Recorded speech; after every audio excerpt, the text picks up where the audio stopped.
Astaghfirullah Rabbal baraya, astaghfirullah minal khataya, Rabbi zidni ilman nafi'an wa wafiqni amalan sholihan.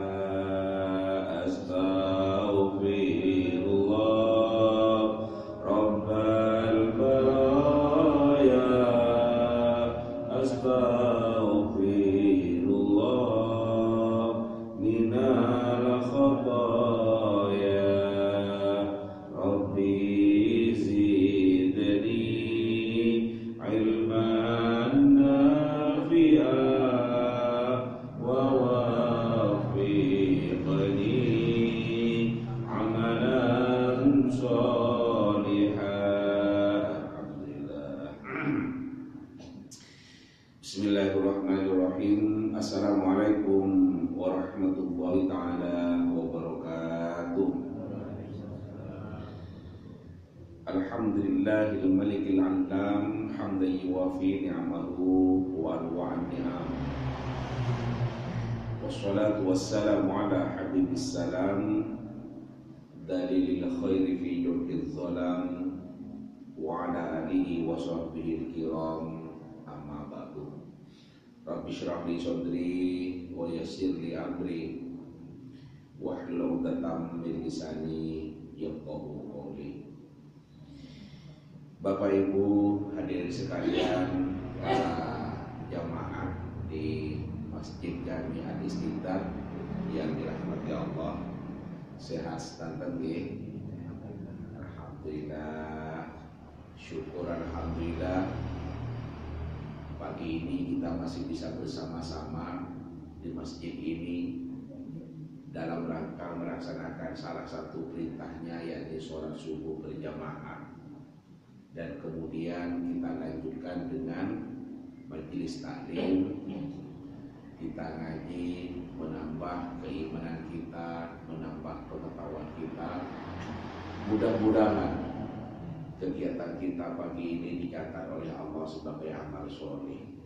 Amin, Allahumma amin. Kalau dihitung-hitung, Ramadan sudah kurang 1 bulan. Untuk itu mari siapkan mental kita, kesehatan kita, dan harta kita.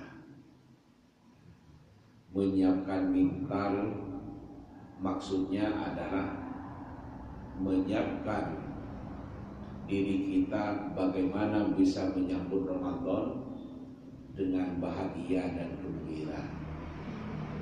Karena sabda Rasulullah, "Man fariha bituhu li Ramadan haramahullahu jasadahu ala niran."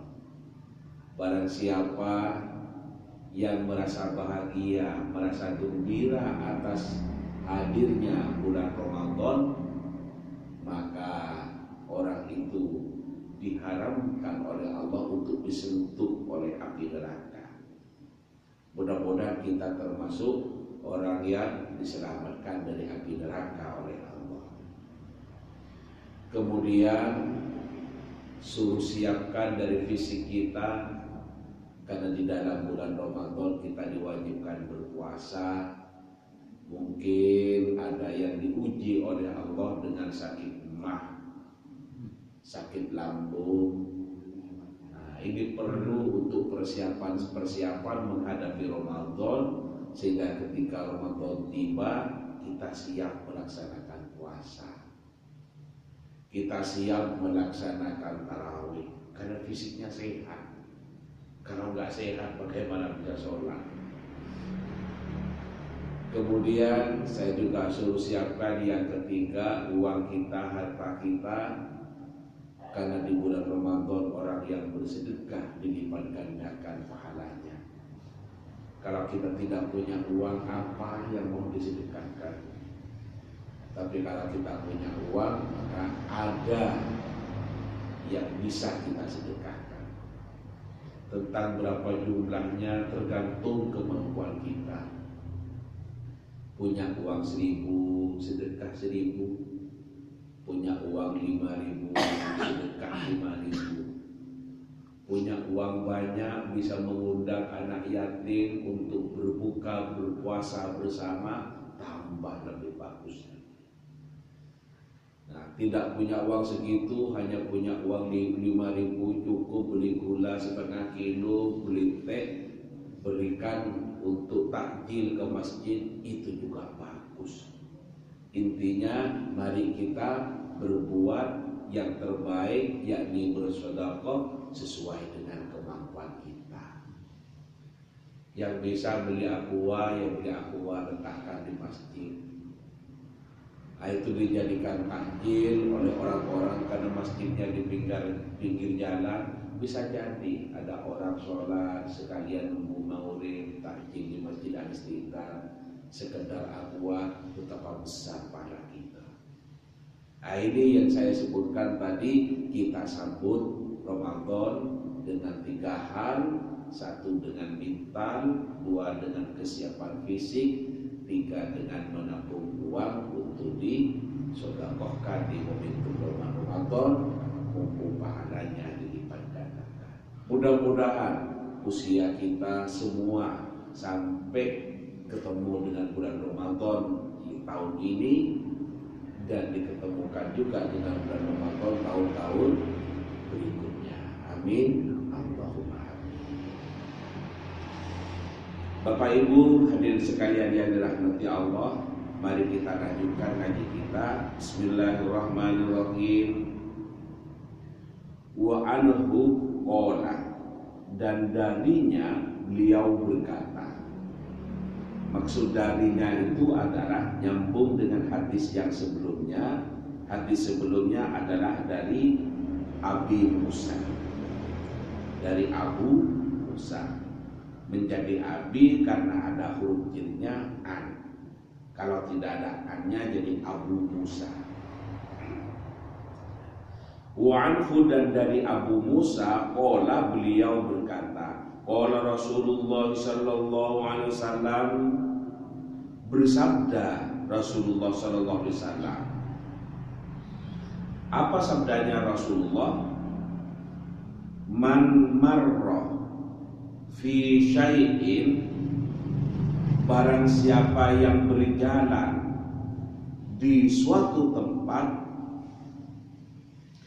min masajidina aw aswaqina, dalam masjid atau di pasar kita,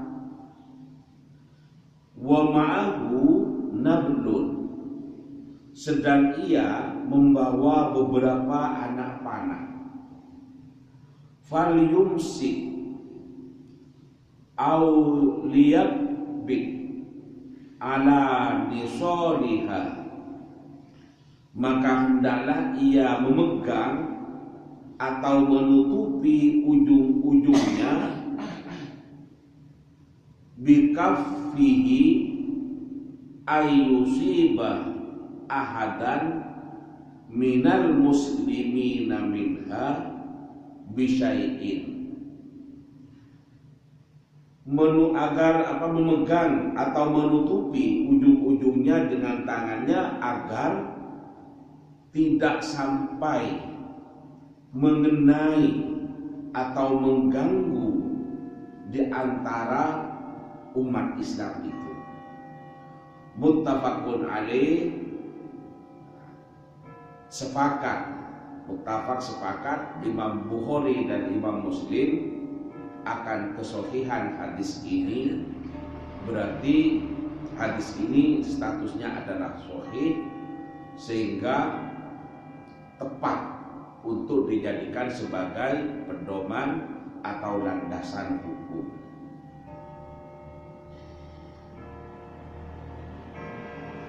Bapak Ibu hadirin sekalian yang dirahmati Allah, apa yang dimaksud dari kandungan hadis ini? Kalau saya simpulkan, yang dimaksudkan dalam hadis ini adalah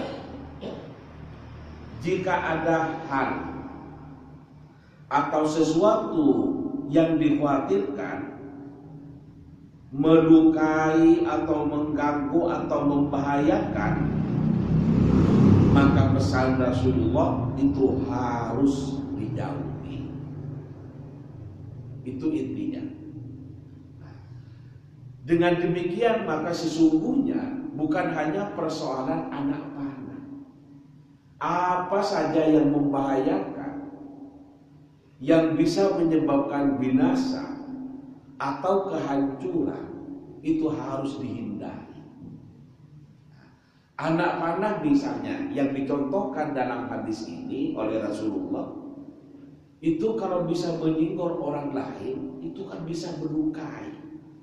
Itu kan bisa membahayakan.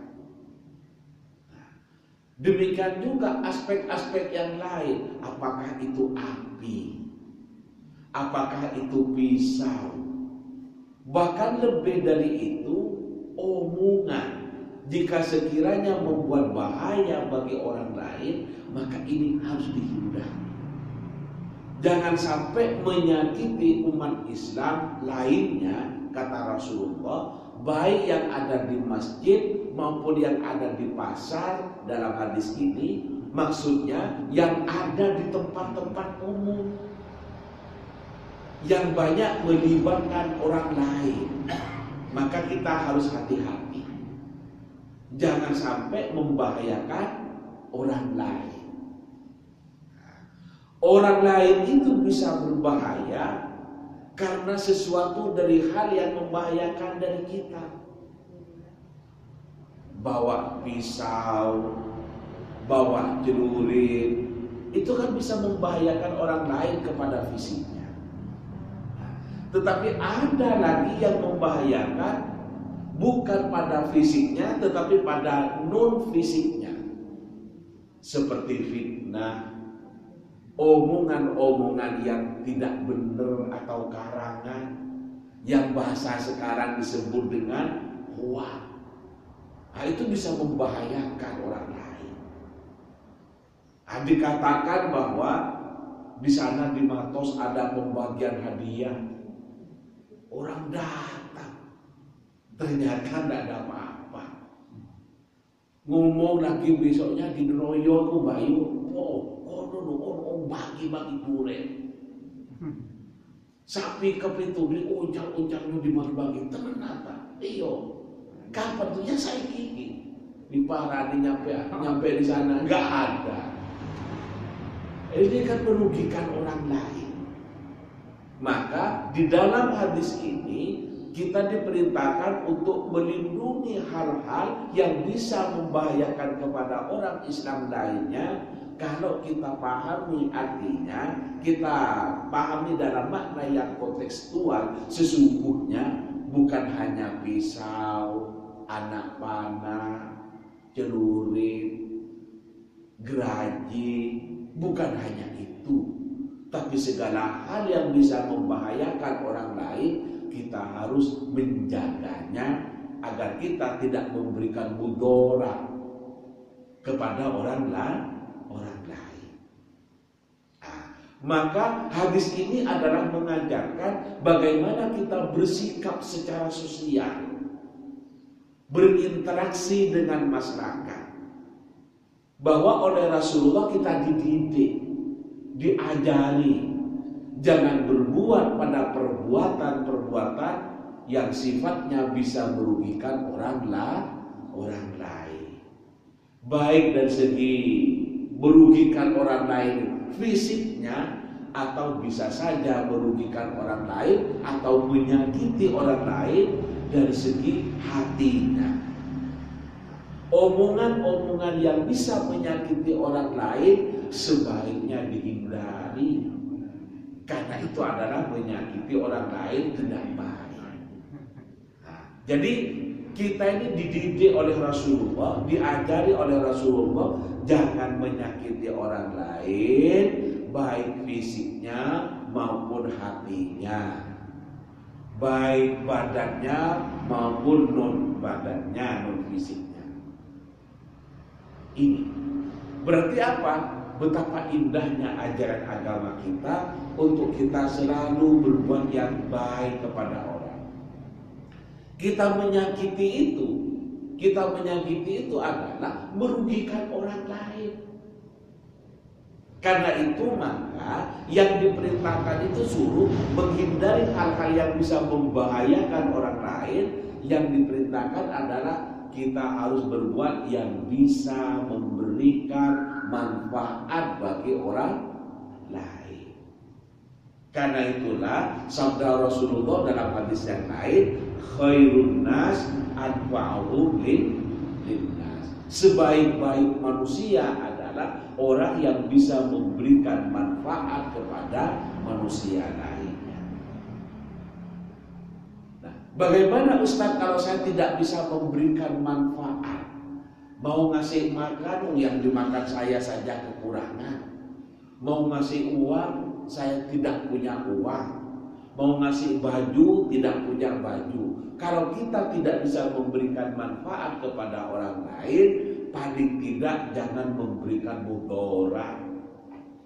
Kalau tidak menyenangkan, tidak bisa berbuat hal yang bisa menyenangkan kepada orang lain, paling tidak jangan menyakiti, jangan membuat orang lain sedih. Pertanyaan selanjutnya, itu orang lain termasuk tetangga, bagaimana Ustaz kalau kepada keluarga, istri misalnya, juga termasuk.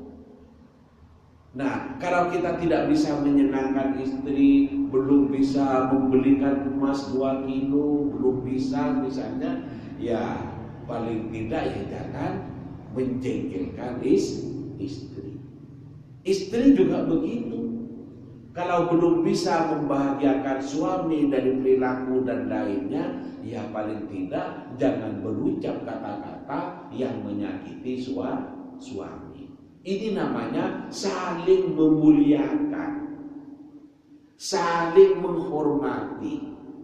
Kalau hidup sudah tercipta suasana saling menghormati dan saling memuliakan, maka insya Allah kehidupan yang damai, kehidupan yang tentram akan tercapai.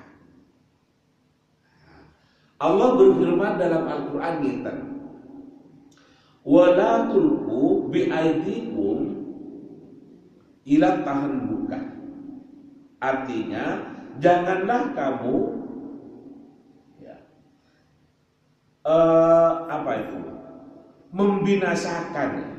membinasakan diri sendiri atau menjatuhkan diri kita pada jurang kebinasaan.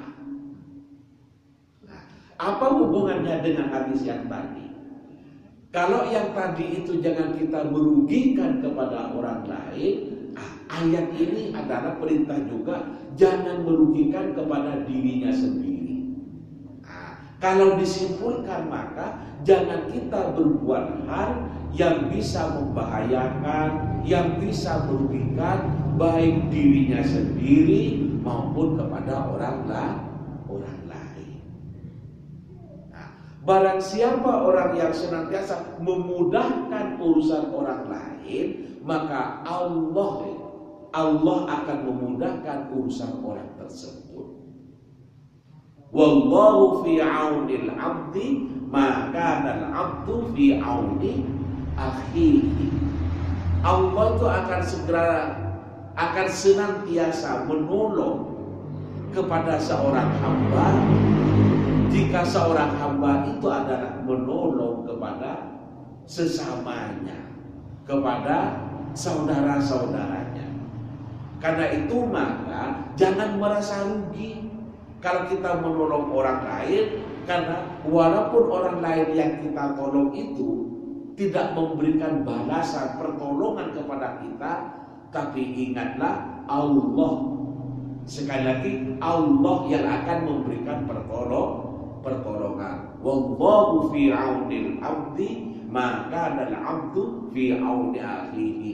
Dan Allah yang akan memberikan pertolongan kepada seseorang yang senantiasa memberikan pertolongan kepada saudara-saudaranya. Ini. Karena itu maka jangan pernah menyesal karena kita pernah berbuat baik, kemudian orang yang kita baiki itu tidak memberikan balasan perbuatan baik. Menjelang Ramadan buat apem diberikan kepada tangganya. Lah iya le, istake apem buka ono pada saat ini. Tunggu baca begini. Ya tidak usah mengharapkan balasan. Kalau kita membuat apem bersedekah, ya kita mengharapkan balasan dari Allah. Jangan hanya mengharap balasan dari tonggo sing kita paringi apem niku.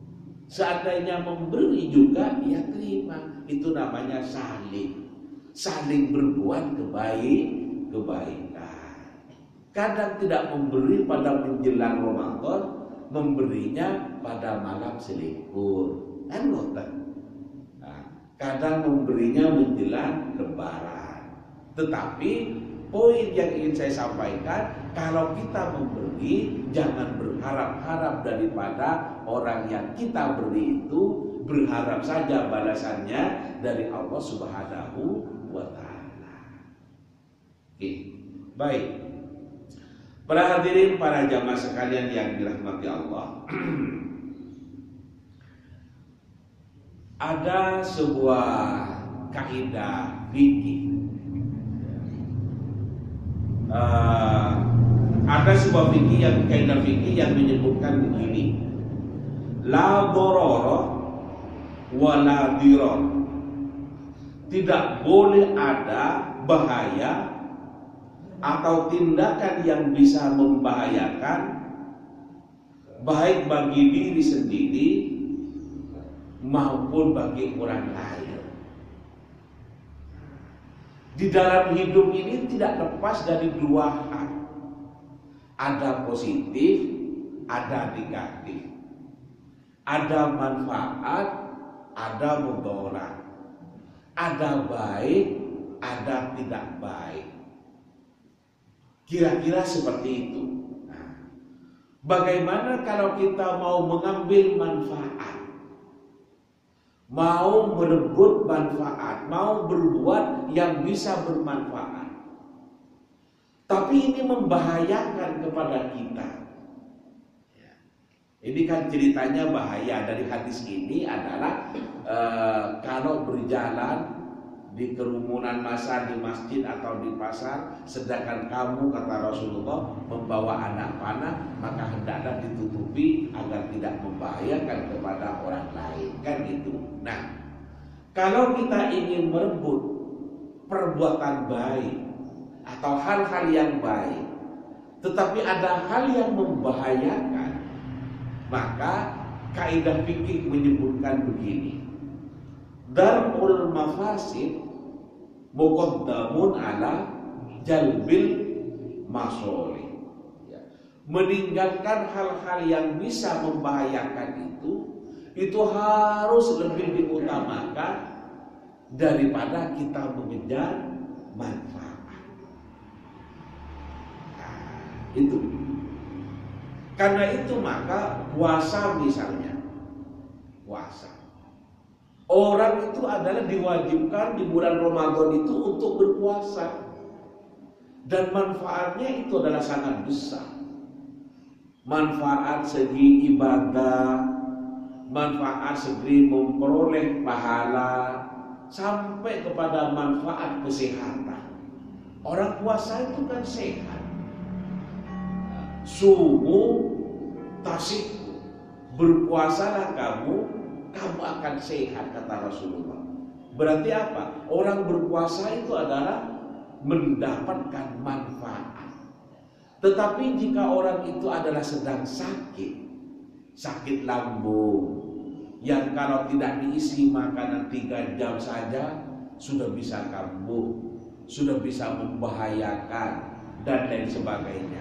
Maka orang seperti ini boleh tidak berpuasa, karena manfaat yang dikejar dari pahala puasa itu akan membawa dampak mudarat, yakni sakit. Untuk itu maka darul mafasid muqaddamun ala jalbil masolih. Meninggalkan hal yang bisa membahayakan itu harus lebih diutamakan daripada mengejar manfaat. Jadi boleh orang yang sakit itu, saya sebutkan tadi seperti sakit sambung dan sakit lambung dan seterusnya, itu untuk tidak puasa karena alasan sakit. Dengan demikian maka betapa elegannya ajaran agama kita. Agama kita adalah agama yang mengajarkan sesuai dengan kemampuan manusia. Allah memberikan perintah sesuai dengan kemampuan hambanya, tidak dipaksakan, disesuaikan dengan kemampuan.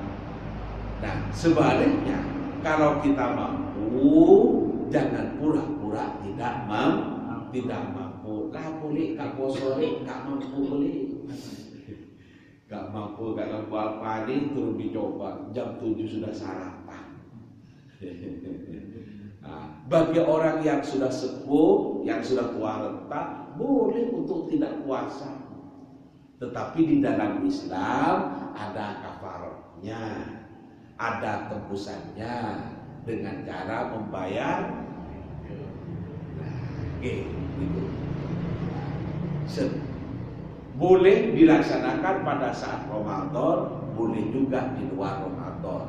Artinya ya kafaratnya itu, gantinya itu lebih utama dilakukan pada saat bulan Ramadan.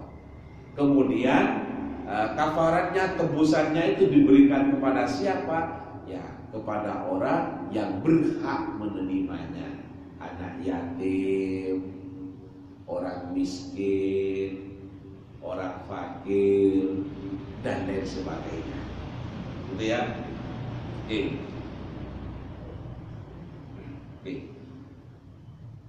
Bapak Ibu hadirin sekalian dirahmati Allah, kaitannya dengan meninggalkan hal yang membahayakan, menjauhkan diri dari hal yang membahayakan, Rasulullah bukan hanya menyampaikan dalam ucapannya seperti dalam hadis ini, tapi Rasulullah sudah pernah memberikan contoh dalam perbuatan. Memberikan contoh dalam perbuatan. Rasulullah itu kan dulu lahir dan bertempat tinggal di Mekah. Kemudian setelah menyampaikan dakwah kepada orang-orang Quraisy, respon atau tanggapan orang Quraisy tidak semuanya positif.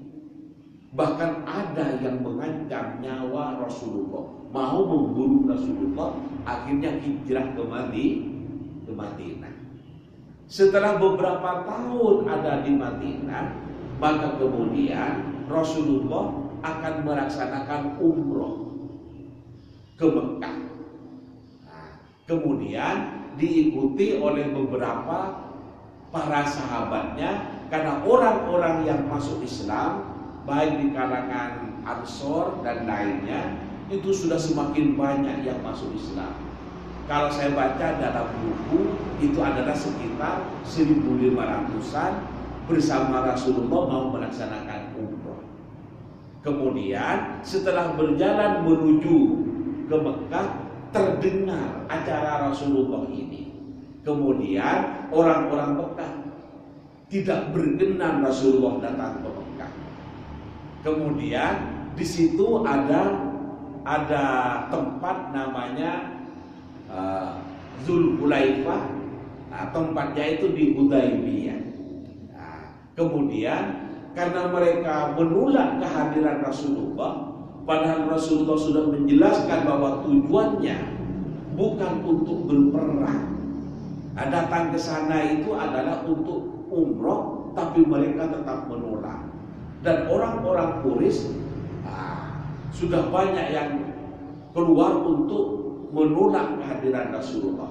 Maka disitulah Rasulullah membuat perjanjian yang kemudian sekarang dikenal dengan perjanjian Hudzaibiyah. Nah, untuk memberikan perjanjian damai, dan akhirnya Rasulullah menggagalkan tidak melaksanakan umroh. Nah, kenapa kok kemudian tidak melaksanakan umroh?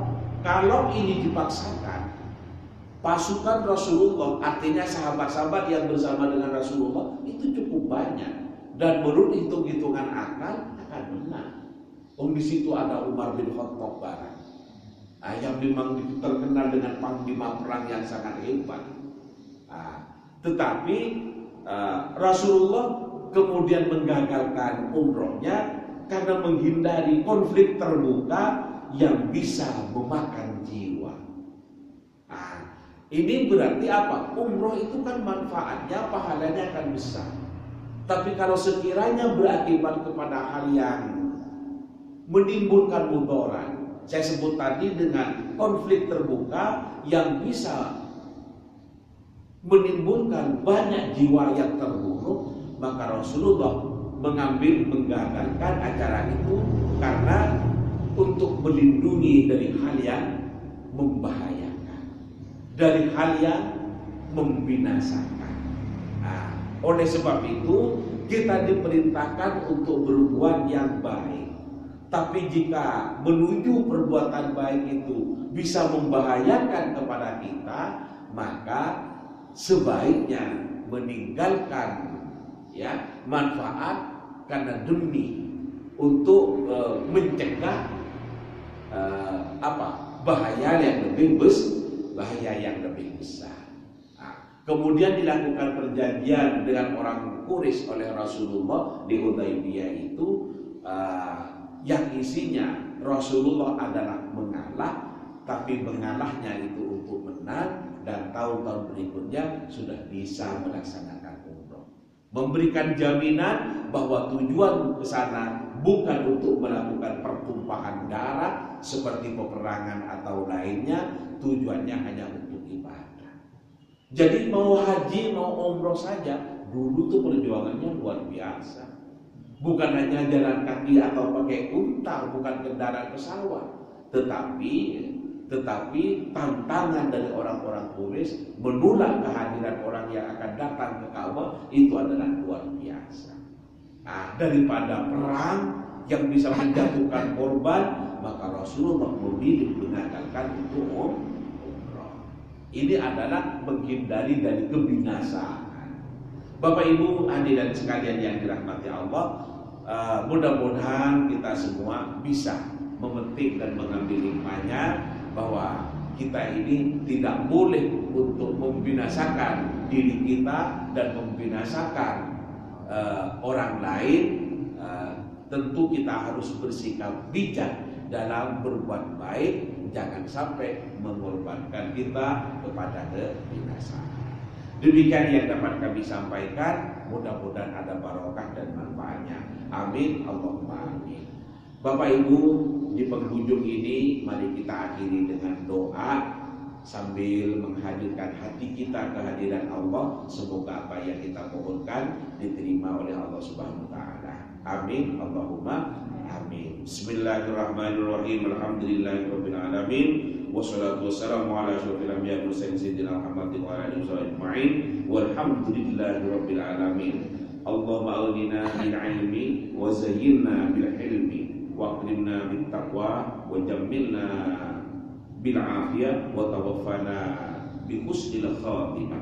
Allahumma rabbana anzil alaina ma'idatan minas sama' taqulu lana 'inda dawalina wa akhirina wa itamika warzuqna wa anta khairur raziqin. Allahumma alif baina qulubina wa aslih dzata bainina wahdina subulas salam wa najjina minadh dhulumati ilan nur. Rabbana hab lana min azwajina wa dhurriyyatina qurrata a'yun waj'alna lil muttaqina imama. Rabbana atina fid dunya hasanah wa fil akhirati hasanah wa qina adzabannar. Subhana rabbika rabbil izzati amma yasifun wa salamun alal mursalin walhamdulillahi rabbil alamin. Amin. Al-Fatihah. Bismillahirrahmanirrahim. Alhamdulillahirabbil alamin arrahmanir rahim maliki yaumiddin iyyaka na'budu wa iyyaka nasta'in ihdinas siratal mustaqim siratal ladzina an'amta 'alaihim ghairil maghdubi 'alaihim waladdallin. Makaten ingkang saged kula aturaken mohon maaf dari segala kekurangan. Hadanallahu wa iyyakum ajma'in ila siratal mustaqim wallahu muwaffiq ila aqwamit thoriq. Assalamualaikum warahmatullahi wabarakatuh.